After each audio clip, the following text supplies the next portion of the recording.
Hello everybody, Happy New Year. I took a little break for the holidays to just relax and most importantly, to finally watch some movies. The percentile of movies I've been watching have significantly decreased, so it was awesome to just start consuming again. I needed the consumption, but here we are, and here are all the movies that I watched during my break. The Dark Knight. I started off by rewatching Christopher Nolan's Dark Knight. No one did superhero movies like this before, and while yes, there has been moody and darker superhero films in the past, it is undeniable that this film started those trends for the superhero movies that were in the early 2000s. The editing was awesome, and it really helped with the tension in the film. The one thing that I caught more of this time that kind of bugged me was how many plot conveniences there were. There's quite a few, as well as some really silly dialogue. Scarecrow's like, "Not my diagnosis." And of course, the very well-known, "I'm not wearing hockey pads." In retrospect, a lot of the writing is very silly, but with the way it's shot and how exhilarating the ending was, I definitely found myself looking past what I thought were flaws. It was a great time, and I'm giving this an 8 out of 10. Next up was a movie called Belfast. I found this film to be kind of messy at first, but fun and entertaining. However, the further the movie went along, it became more repetitive, and it really grinded to a halt for me. The sound design was noticeably bad at times. One scene was a horribly edited cut, like in the middle of a conversation. It's not like a tiny thing that's subtle, it's a cut that I think everyone can notice. The main story was interesting to follow at first, but it sadly fizzled out by the end of it. I was just left bored and disappointed by the experience. And when I say disappointed, I was disappointed because I was intrigued to see where the movie would go. I unfortunately didn't like this one very much, and I'm giving this one a 4 out of 10. Next up is a film called Come On, Come On. This was probably my favorite film of the year, and if not, it's definitely one of my favorites of the year. It's actually been a couple months since I've watched this film, but I can vividly remember so much about the experience and characters. My biggest praise of this film is definitely the writing. I loved the characters, and I loved the honesty in the dialogue. Every word just felt not only genuine, but there was also weight to the words. I really liked that there's elements of the film that doesn't get fully explained. There's a lot that can be inferred about certain characters. The audience can gather this information based on past relationships that they've experienced, and the dialogue and the performances. The child performance from Woody Norman was absolutely fantastic, and seeing his and Joaquin Phoenix's characters just grow throughout the film genuinely made me emotional. And I cannot wait to watch this one again. I highly recommend this one. It's a 9. I give it a 9 out of 10. Go see it. Go see it in a movie. Probably not now in a movie theater. It's on streaming. So go see it on streaming. Now go rent it. It's great. Next, Frankenstein. Some minor spoilers for this movie, but come on. This movie is like 100 years old. Moving on to Frankenstein, this film didn't really connect with me, and I really didn't find it memorable. To put this film in context, in the 1930s, this was considered a horror film. But there's a lot of stuff that happens in this movie that just completely removes from that horror style, that horror element. It didn't understand how to balance tones very well. Like in the beginning of the movie, there were jars with brains in them from different people, and one was from a good guy and another from a bad guy. It was very silly. And one of the characters just drops one of the jars. Oops. There was also some stuff sprinkled in that I thought was really silly, like how the main character just locked the girl in the room to keep her safe. It's like we as an audience know what's going to happen next, and it's just really funny to watch. I will say the look of the movie, it was pretty cool. I liked the gothic style, but it only went so far for me. Even though this was only an hour long, it could have been told in less time. I didn't really like this one, unfortunately. I give this one a 5 out of 10. Ooh, Bride of Frankenstein. Now this film was wild. This one takes Frankenstein and makes it way more absurd, and it goes for a fairy tale approach. The best way to describe this is it's just a fuller experience than the other film. What's also really cool is this film gives a little recap of the first one, so you really don't have to watch the first one. The editing and pacing was much better and much more packed with material. This one just left me more satisfied with the whole experience. I actually liked this one. And this one I give a solid 6 out of 10. Ooh. Next up, Mind Games. I actually didn't expect to watch this movie, and I've never heard of the film before. This is an animated film that tries to do a lot of experimental styles and ideas, and what's unfortunate is that I really was not gelling with that style. There were times when the animation was realistic, and I thought it looked terrible. I almost shut the movie off several times because of it. That's how bad I thought it looked. But once the plot started, I was pretty interested to see where the movie would go. I was thoroughly hooked for a while, but when the characters went into a place in the movie, everything grinded to an absolute halt for me, and by the end I was kind of conflicted over how I felt. I enjoyed the movie, but overall I felt like this film didn't do a good job fully diving into its ideas, and it was kind of a mess. I liked it, I guess, but there was just a lot that kept me from liking it more. I'm giving this one a 5 out of 10. That same night I was feeling good, so I wanted to watch another movie. The film I wanted to watch was Living in Oblivion by Tom DeCillo. From the beginning, I was having a great time with this one. I'm now starting to learn that I love movies about people making movies. This film showed everything that can go wrong on a film set. The film is set up in 3 different stories, all having the same actors, and each story displays different ways a set can go wrong, as well as the stress that comes along with it. I found the film to be kind of humorous, and it really kept me engaged throughout. There are some stellar performances throughout. Catherine Keener does a great job, and Peter Dinklage was in the movie for a brief period, but he has a moment near the end that I thought was hilarious. It really shows how well he can do, even when he doesn't have a lot of lines. I actually really loved this movie, and I recommend it to everybody. And this one I'm giving a 7 out of 10. Antlers, ooh. A few days later, I wanted to see some newer films that have been on my radar, and the first of them was Antlers. The trailer was nothing special, but the creature effects looked interesting, so I wanted to give it a try. All I really wanted from this movie was just interesting monster stuff, but unfortunately, there's pretty much none of it here. I was left with a pretty bad experience. This movie really demanded the audience to take it seriously, with slow camera movements and the themes that it was trying to discuss, but it just doesn't work. The entire movie was just riddled with cliches, and most of the runtime was wasted on just repeating the same ideas over and over. And like, really, come on. This idea of a child with a monster, it's been done countless of times. It's a pretty common trend for horror films, and by the end, I was not satisfied with what this movie was accomplishing. 3 out of 10.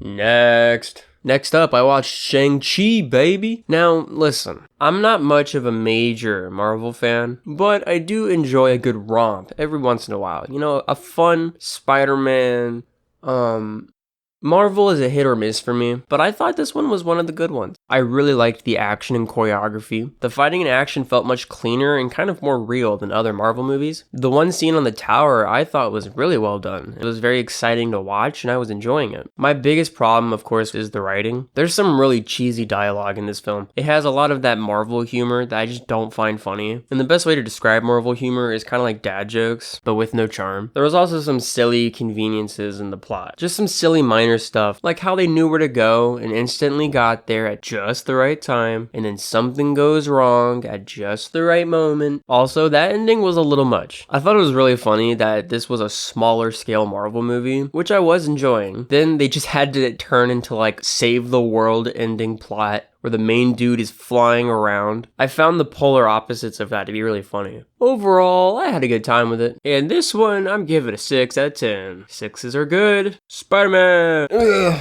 The next film I watched is probably what's going to be the biggest film financially of the year. And as I come back to this a good month later, yep, this is the 7th highest grossing film of all time. And this is me even further in the future, and now it's the 6th highest grossing film of all time. Spider-Man, No Way Home. Let's face it, this concept is something everyone's been wanting to see for many, many years. And I'm glad the film delivered without completely falling apart narratively. Like Shang-Chi, there was some bad dialogue here and there, and especially some bad jokes. However, the story kept me thoroughly entertained throughout. Superhero movies have been going on for so long, and it's gotten so meta, with multiple supervillains from different companies becoming good guys, with good guys fighting other good guys. The whole experience really just kept my ass gripping to the seat, and I really got my money's worth for sure. The one thing I have to give props to was the marketing. What they decided to reveal and to keep out was very smart and rarely as good as any Marvel movie. The only spoiler I will say, and it's a minor spoiler,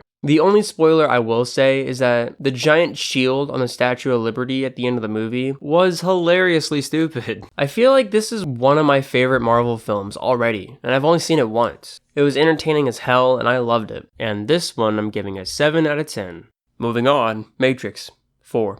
The next day was The Matrix. Now, my relationship with the Matrix films are mostly common with every other person in the world. I love the first one and consider it to be one of my favorite films, but the other ones don't really resound with me. There is a nostalgia for sure for the other two, but in terms of pacing, narrative, action, all that fun stuff never hit the level of the original film ever. And with this new one, it doesn't also. It doesn't come close to the original. This is not a good movie, but I will say, I think this is the most interesting film I've seen all year. The film is unnecessarily confusing in the beginning. In the first movie, the opening is effective because it's simple. A person is on the run. We don't know who they are, but they're on the run. But when there's layers that are folded on top of other layers, and characters that we don't know yet are set in a conflict, it makes the opening more jarring and less impactful. It doesn't become something that's simple and interesting to follow, it becomes convoluted. Moving on, I can't help but discuss spoilers. So I'm going to throw a little spoiler tag, and whenever it goes away, spoiler time's over.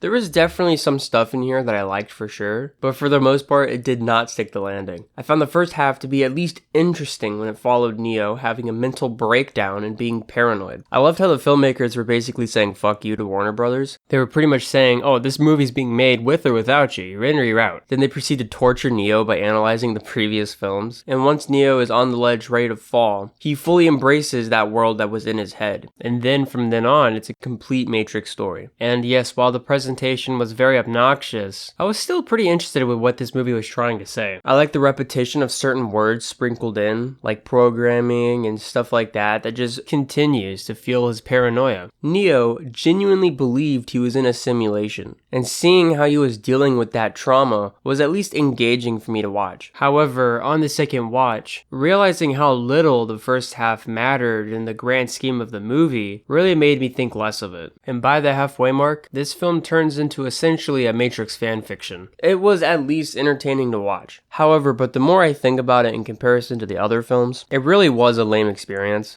In terms of action and story, there was just so much of this film that just felt off. The lighting was very unflattering and fake. The action choreography was horrible and it looked very cheap, and the acting was not great. I thought Neil Patrick Harris was a strange choice and it didn't really work for me. And the real ending of this film was really stupid. This movie has soured quite a bit in my mind, and it's definitely the weakest Matrix film out of all of them, which is saying quite a bit. I'm giving this one, I believe, a 3 out of 10. Now moving along, guess what? I continue to watch more movies, and the next film I watched was Faust. This was directed by Jean Svankmajer. This director is known for implementing very interesting and sometimes really creepy claymation and stop motion effects, all of it mixed in with real world environments. I've only seen his film Alice before this one, and while I didn't gel with that film, I did appreciate it, and it really helped prepare me for this director's peculiar style. Not only the style of the animation, but how he uses the sound, music, and general ways of storytelling that's very unique to him. I found this film to be pretty engaging, and this fairy tale environment works really well for that style he creates. This film is about the tale of Faust as he makes a deal with the devil for promises of knowledge and pleasures. It's an old fable, and I love the way he adapts it into a very surreal story. I loved all the creativity that was on the screen. Everything that happens is never straightforward. There's always some magic involved, and there's almost like a childlike curiosity with everything. That with the visuals I found really fun to watch.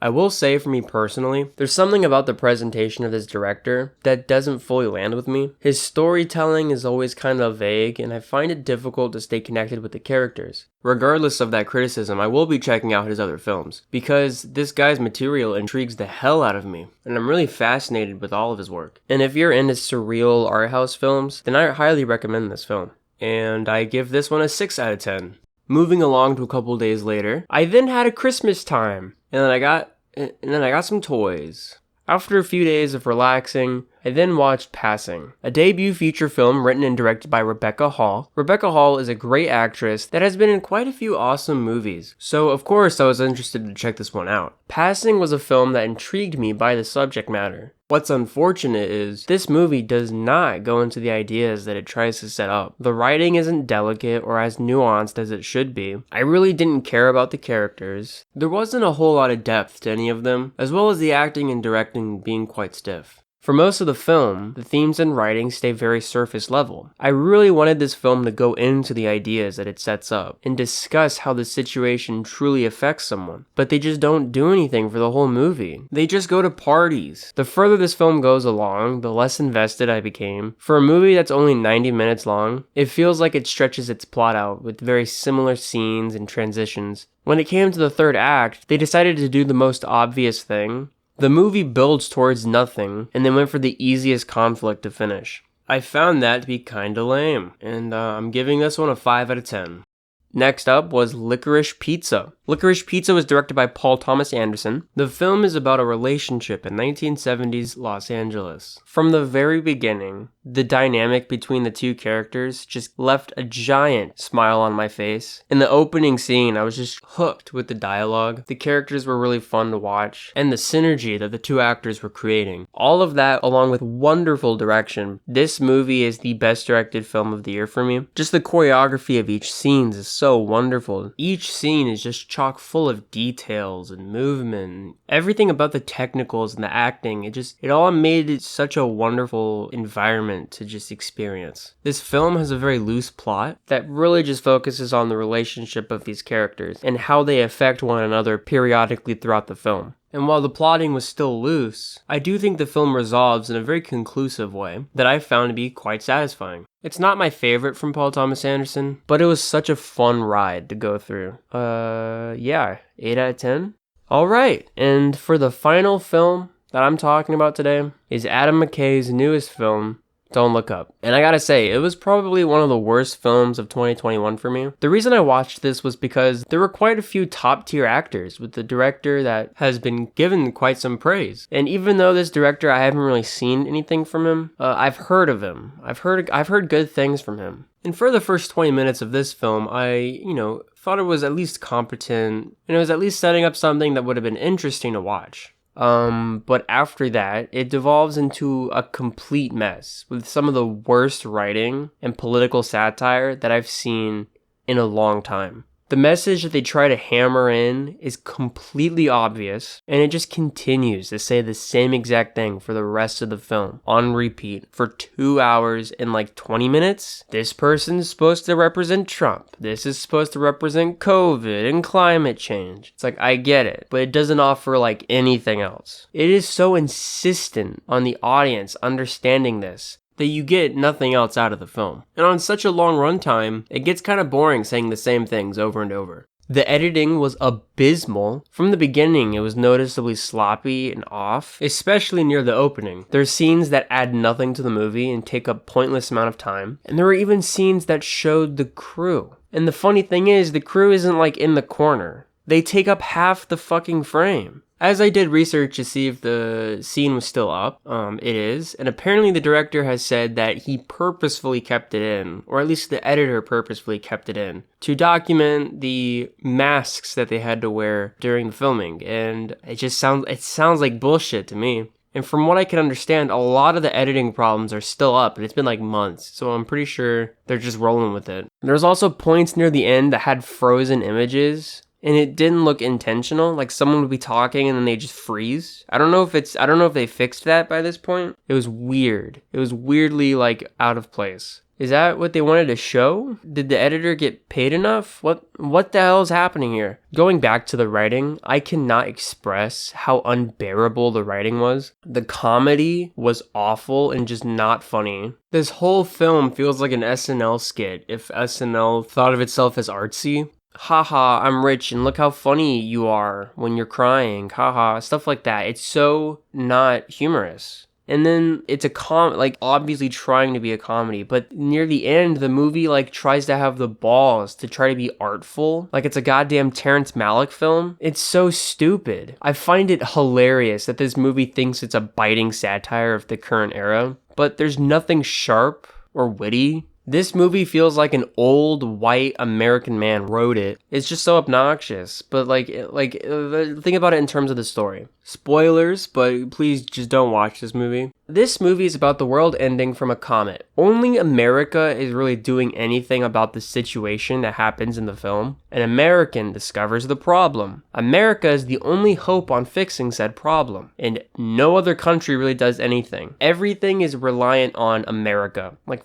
fuck off. And the final message to take away from this comedy is that rich people will ruin everything and then fly away to safety while everyone else is left to fucking die. Really knock it out of the park with this comedy. Like, what a great thing to take away during these fucking times. Hey doctor, I think this comedy gave me fucking depression. Jesus Christ. This movie is a tone-deaf piece of shit that I just don't recommend to anybody. And I give this one a 2 out of 10. And that's all the movies I've seen. I saw some great movies. I've also seen a lot of movies after recording this. Don't Look Up is still probably the worst movie. Is it technically the worst, objectively worst movie? Probably not, but I fucking hated that movie. Yeah, that's it. I got some fun stuff planned.